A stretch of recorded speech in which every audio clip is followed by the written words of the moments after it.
बिस्मिल्लाहिर्रहमानिर्रहीम। अस्सलाम वालेकुम। शहर इक़्तिदार से मैं हूं सिद्दीक जान और मेरे साथ मौजूद हैं ईसा नकवी साहब। प्राइम मिनिस्टर पाकिस्तान इमरान खान साहब जो रशिया के दौरे पर जा रहे हैं, उनकी जो रशिया के प्रेसिडेंट हैं उनके साथ मुलाकात है। इस पूरे विज़िट पे हम बहुत तवील गुफ्तगू करने वाले हैं, सिर्फ इस वीडियो में नहीं बल्कि ईसा नकवी साहब ज़ाहिर है अपने चैनल पर भी बात कर रहे हैं। और जिस तरह से वो दिल बड़ाई साहब आज कह रहे थे कि तवील तरीन हम ट्रांसमिशन जो है वो अपने यूट्यूब चैनल्स पे करने जा रहे हैं, और उसकी वजह यह है कि ईसा नकवी साहब जिनको बहुत कमांड है इस सब्जेक्ट के ऊपर, क्योंकि हमारे यहाँ हमारे मीडिया के अंदर बहुत कम लोग हैं जो इंटरनेशनल अफेयर्स के ऊपर बात कर सकते हैं, जिनकी ग्रिप। और ईसा नकवी साहब को आप सुनते रहते हैं, ये नहीं कि हमारे दोस्त हैं, सीनियर हैं या हमारे साथ होते हैं, हम इनके साथ होते हैं तो इसलिए बात कर रहा हूँ। नहीं, आप मेरिट पे परख सकते हैं, देख सकते हैं। ख़ासतौर पर इन्होंने अपने चैनल पर जो वीडियोज़ की, और ख़ास तौर पे मैंने जो इनकी वीडियोज़ बहुत ज़्यादा इंजॉय की, वो 2 वीडियोज़ जो इन्होंने FATF के मामले पर, भारतीय खबर, भारतीय प्रोपेगेंडा, और उसके बाद पाकिस्तानी सहाफ़ी जो उस प्रोपेगेंडे में आ गए और पाकिस्तान के ख़िलाफ़ उन्होंने महाज खोल दिया। उसमें उन्होंने बताया कि FATF किस तरह काम करता है, कितने मेंबर्स हैं, वोटिंग कितने मुल्कों की वोट चाहिए, ये सारी चीज़ें उन्होंने बताई। खैर, हम ईसा नकवी साहब 4, 5, 6, 7, 8 वीडियोज़ करेंगे अगले 4-5 दिन में। ज़ाहिर है ये इतना इंपॉर्टेंट विज़िट होने जा रहा है, लेकिन पहले उस चीज़ पे बात करते हैं। प्राइम मिनिस्टर के विज़िट पे बाद में आएंगे कि इस वक्त रशिया और यूक्रेन के दरमियान मसला क्या चल रहा है, इशू क्या है, क्यों ये इंटरनेशनल इशू बन गया है, पूरी दुनिया की नज़रें जो है वो इस इशू पर हैं। अच्छा, इस मामले में जो रूस और यूक्रेन का तनाज़ा है, इसमें जुज़ियात तो बहुत सारी हैं, लेकिन ज़ाहिर है कि हम बेसिक जो है वो इंफॉर्मेशन उसके ऊपर रहेंगे ताकि सुनने वालों के लिए जो है वो बोरिंग भी ना हो और हम इस वीडियो को ज़रा वक्त में जो है वो समेट सकें। जी सर। लेकिन रशिया और यूक्रेन का एक तो करंट क्राइसिस है, एक इसका पूरा हिस्टोरिकल पर्सपेक्टिव है, उसका एक तारीख़ी पस मंज़र है। ये सोवियत यूनियन हुआ करता था। अब सोवियत यूनियन जो है वो बड़ी एक क्लोज्ड सोसाइटी थी, उसके मामलात कैसे थे। फिर जो रूस को इन्वेड करने की कोशिश की गई, दूसरी जंग अज़ीम के बाद जिस किस्म के मामलात हुए, और उसके बाद सर्द जंग का आगाज़ हो गया। एक बन गई नॉर्थ अटलांटिक ट्रीटी ऑर्गेनाइजेशन, जिसको आप कहते हैं नेटो। नेटो के पहले कुछ मेंबर्स थे, फिर इजाफा हुआ, आज हमारे सामने मौजूद है नेटो। नेटो जो है इत्तेहाद, नॉर्थ अटलांटिक ट्रीटी ऑर्गेनाइजेशन का जो इत्तेहाद है, अमेरिका और उसके करीबी इत्तेहादी ममालिक, वो रूस के ख़िलाफ़ है। उसका जो आप कह लें कि जो 1 पॉइंट एजेंडा, जो टॉप मोस्ट जो उनकी प्रायोरिटी है वो है रूस। ये ममालिक हैं जिनको गैंगअप किया गया और ये कहा गया कि रूस जो है ना, ये हमें खा पी जाएगा। ये कम्युनिस्ट वर्ल्ड और डेमोक्रेटिक वर्ल्ड और वो उस किस्म की जो है कि वो जमहूरियत और कम्युनिज़म जो है उसकी लड़ाई ये लड़ रहे थे। और इसके मुख्तलिफ अदवार गुजरे। रोनाल्ड रेगन का पीरियड जो है वो सबसे ज़्यादा हैपनिंग, जिस वक्त मिखेल गोर्बाचोफ जो है वो सोवियत यूनियन के लीडर थे, ये चल रहा था। उस वक्त जो व्लादिमीर पुतिन हैं ये जर्मनी में हुआ करते थे। KGB जो उनकी जो खुफिया एजेंसी है उसके लिए ये ईस्टर्न जर्मनी में जो है ये तैनात थे। बहरहाल वो वाक़यात हुए 86 का, फिर 88 का, हमले हुए। 1991 में सोवियत यूनियन टूट जाता है और जो अमेरिका और उसके इत्तेहादी ममालिक हैं उनकी एक बड़ी जीत होती है। अफ़गानिस्तान में जो चल रहा था, पाकिस्तान का उसमें जो किरदार था वो भी लोगों को मालूम है, उसका अंदाज़ा है। ये सारा मामला हुआ 1991 में। जो सोवियत यूनियन है वो टूट गई और रशियन फेडरेशन और मुख्तलिफ जो स्टेट्स हैं जिनमें Tajikistan, Kyrgyzstan, Turkmenistan, Azerbaijan, Ukraine समेत ये सारे जो आर्मीनिया, जॉर्जिया वगैरह, ये इलाके जो हैं वो नए वजूद में आ गए, ममालिक बन गए। अच्छा, जब ये सोवियत यूनियन हुआ करता था तो जो रूसी जो रशिया था, रशिया जो है वो साइज़ में भी बहुत बड़ा था और उसके पास इंतज़ामी एतबार से क्रेमलिन उस सारे को कंट्रोल करता था। आप उनका उसे कह लें अमान सदर कह लें, ठीक है ना। तो इंतज़ामी लिहाज से उन तमाम एरियाज़ को कंट्रोल करना रूस के लिए मुमकिन नहीं था उस वक्त। तो कुछ एरियाज़ थे जो सीड कर दिए थे, यानी कि दे दिए थे कि यार आप यूक्रेन जो है ना, ये ज़ाहिर है कि मुख्तलिफ फेडरेटिंग यूनिट्स है जिन्होंने मिलकर जो सोवियत यूनियन जो है वो बनाई हुई थी, ये यूनियन थी, ठीक है। इन्होंने कुछ एरियाज़ अपने दे दिए यूक्रेन को कि यार इसके इंतज़ामी जो चीज़ें हैं वो आपने देखनी है। जब ब्रेकअप होता है तो यूक्रेन के पास मौजूद होते हैं वो इलाके जो रूस ने इनको दिए थे और वो ब्रेकअप हो जाता है।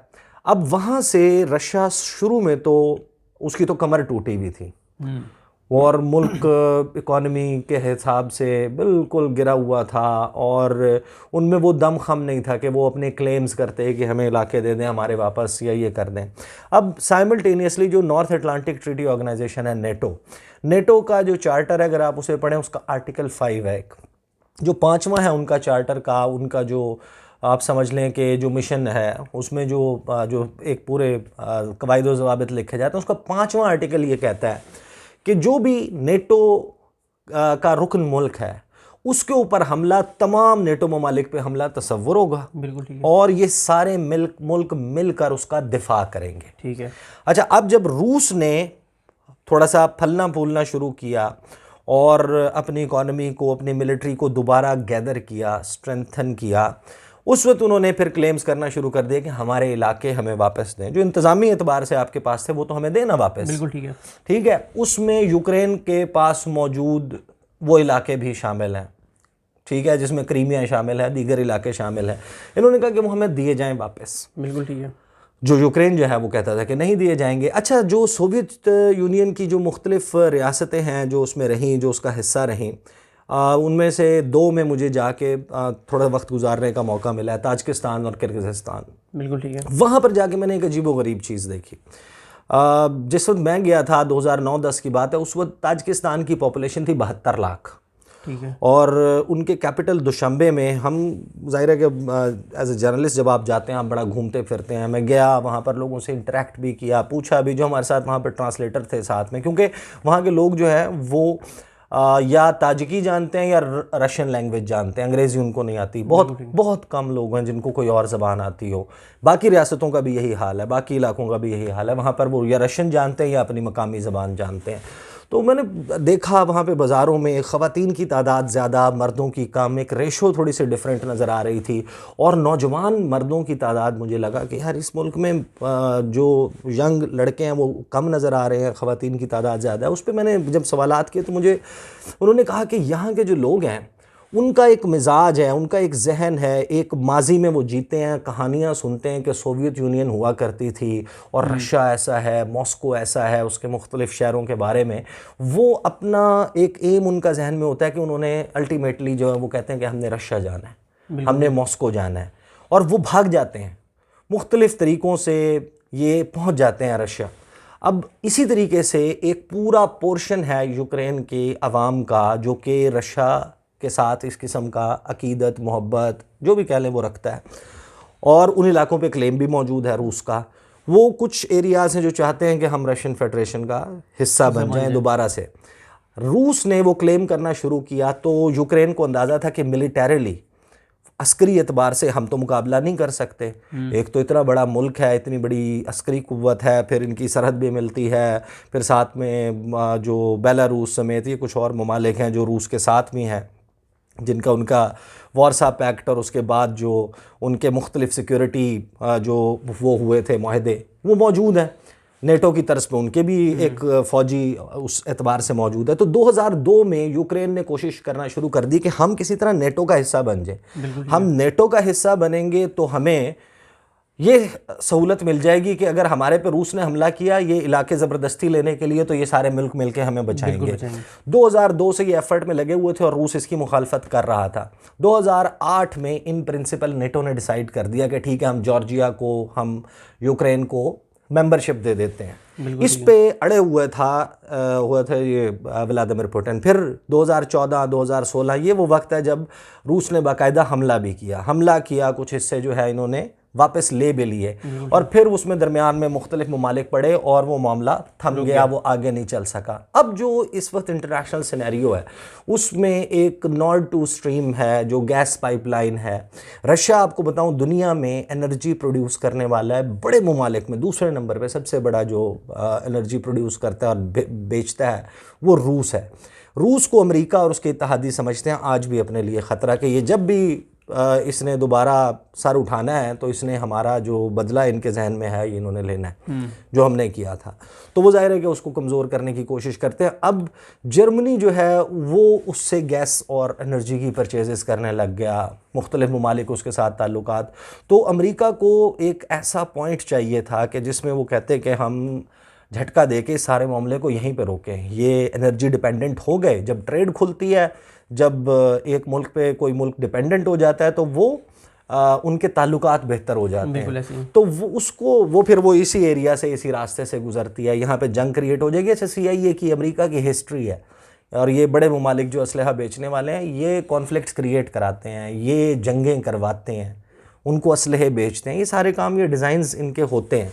यूक्रेन को इन्होंने कह दिया, फिर उसमें दौरान इन्वेड करके मैं बता चुका कि कुछ हिस्से क्रीमिया और ये इसको इन्वेड कर दिया, और रूस और यूक्रेन के ताल्लुकात इस किस्म के। अब दोबारा से एक रिन्यूड एफर्ट था जब अफ़गानिस्तान से इनखला हुआ है अमेरिका और उसके इत्तेहादी अफवाज का, नेटो का।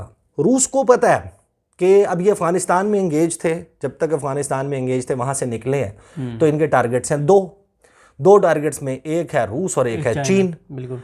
अब जो गुज़श्ता बरस जो बाइडन के आने के बाद 12 जून को होता है G7 का इजलास, उसमें चाइना के हवाले से, रूस के हवाले से जो गुफ्तगू की जाती है, उसके 2 रोज़ के बाद नेटो का पहला समिट होता है, सरबरा इजलास होता है, और वहाँ पर ये गेम उठा देते हैं रूस के हवाले से और चीन के हवाले से, उन दोनों के ख़िलाफ़। उसका एलामिया पढ़ें, उसमें देखें तो रूस को ये अंदाज़ा है कि ये जो अब एक्सपेंशन कर रहे हैं नेटो की, ये यूक्रेन को, फिर उसमें मुख्तलिफ CBMs के लिए कि जनाब कॉन्फिडेंस बिल्डिंग मेजर्स ही होने चाहिए कि आपने न्यूक्लियर मिसाइल नहीं इंस्टॉल करने, ईस्टर्न यूरोप की, जो मशरक़ी यूरोप के जो हिस्से रूस के साथ मिलते हैं वहाँ पर अपनी जो है वो फ़ौजी एक्टिविटी को कम रखना है। इनके दरमियान इस किस्म की ट्रीटीज़, माहदे वो मौजूद हैं। रूस ये कहता है कि अब आप ये वहाँ से निकल गए, अब ये देंगे रूस यूक्रेन को मेंबरशिप देंगे, जॉर्जिया को मेंबरशिप देंगे, ये सेंट्रल एशियन स्टेट्स जो CN नेशंस हैं वहाँ पर जो है ये अपने अड्डे बनाएंगे, फ़ौजी अड्डे, ये ताजिकिस्तान में, किर्गिज़स्तान में, काज़किस्तान में, तुर्कमेनिस्तान, उज़्बेकिस्तान, वहाँ पे। और फिर इनको ये भी है कि ये दहशतगर्दी फैलाएंगे अफ़गानिस्तान के ज़रिए, जो है वो इन जगहों पर हालात, और अल्टीमेटली उसका निशाना होगा रूस। तो रूस के बड़े ख़दशात हैं। तो रूस ने एक रिन्यूड एफर्ट किया और दोबारा वो किया, और रूस खड़ा हो गया कि भाई आप ये हमें एश्योरेंस दें 3 से 4, आप यूक्रेन को अपना हिस्सा नहीं बनाएंगे नेटो का, हमारी सरहदों की तरफ, ईस्टर्न यूरोप की तरफ आप पेशकदमी नहीं करेंगे अपने फ़ौजों की, आप यहाँ पर नए अड्डे नहीं बनाएंगे, और एक ब्रिगेड, मेरा ख्याल है एक ब्रिगेड की था, एक ब्रिगेड से ज़्यादा की जो है ना वो एक्सरसाइजेज़ नहीं करेंगे, मिलिट्री एक्सरसाइजेस नहीं करेंगे। ये चंद मोटे मोटे मुतालबात रूस ने सामने रखे, और इस बात पर ठन गई दोनों साइड्स के ऊपर। अमेरिका और उसके इत्तेहादी एक तरफ खड़े हो गए, और रूस जनाब अपने चंद इत्तेहादियों के साथ एक तरफ खड़ा हुआ है। अब रूस के जो सदर हैं उनकी बेलारूस और दीगर जो उनकी जो फ़ौजें हैं उनकी नकलो हरकत, ये सब कुछ होना यूक्रेन के बॉर्डर पर।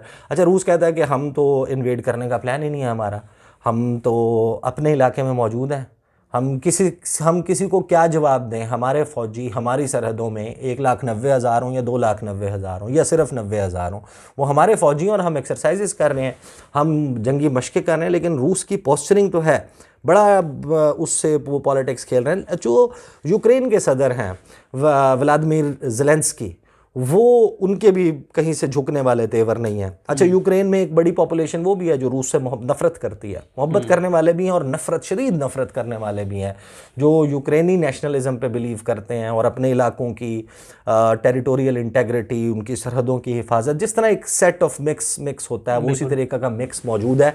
और यूक्रेन को लगता है कि अगर नेटो जो है वो अभी हमें अपना हिस्सा नहीं बनाता तो ये हमला कर देगा रूस, क्योंकि अभी नेटो नहीं आ सकता। नेटो और इनके ममालिक अपनी अफवाज नहीं भेज सकते, मदद कर सकते हैं, इनको सपोर्ट कर सकते हैं, लेकिन मिलिटरीली अस्करी एतबार से आके मदद नहीं कर सकते। तो हम तो नहीं रह सकेंगे, टिक सकेंगे। तो वो इस सारे मामले को एक्सपेडाइट करना चाहते हैं, और रूस कहता है कि किसी भी सूरत जो है वो हमारी ये मुतालबात हैं, इनसे हम पीछे नहीं हटेंगे। और जो व्लादिमीर ज़ेलेंस्की हैं उनको ये भी ज़ाहिर है कि अंदाज़ा है कि ये जो सारा मामला चल रहा है ईस्टर्न यूरोप और इन एरियाज़ का, उसमें वो समझते हैं कि मैं हूँ, वो उनको बताते हैं कि मैं बफर जोन हूँ, अगर मेरे ऊपर आ गया ना रूस तो बचने तुम भी नहीं, फिर तुम्हारी ऐसी की तैसी कर देगा रूस।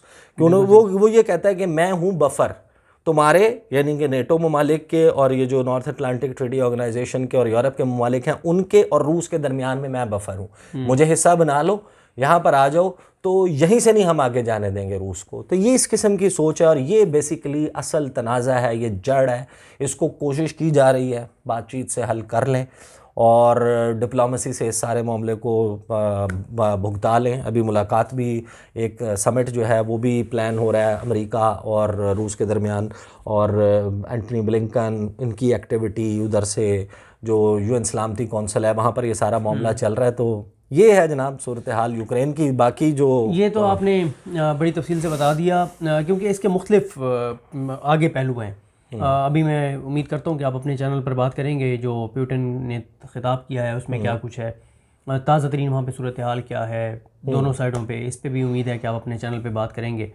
और फिर जाहिर है हम खान साहब के विज़िट के खान साहब के विज़िट के ऊपर भी बात करेंगे। शहर इक़्तिदार पे हम जो अगली वीडियो करने जा रहे हैं उसमें हम बात करेंगे कि इमरान खान साहब का ये दौरा कितना इंपॉर्टेंट है। और ये जो एक बात है कि जी 23 साल बाद कोई भी पाकिस्तानी वज़ीर-ए-आज़म जा रहा है, तो लेकिन बात फिर ये भी होती है कि परवेज़ मुशर्रफ साहब भी गए, गिलानी साहब भी गए, शाहिद खान अब्बासी साहब भी गए, जरदारी साहब भी गए।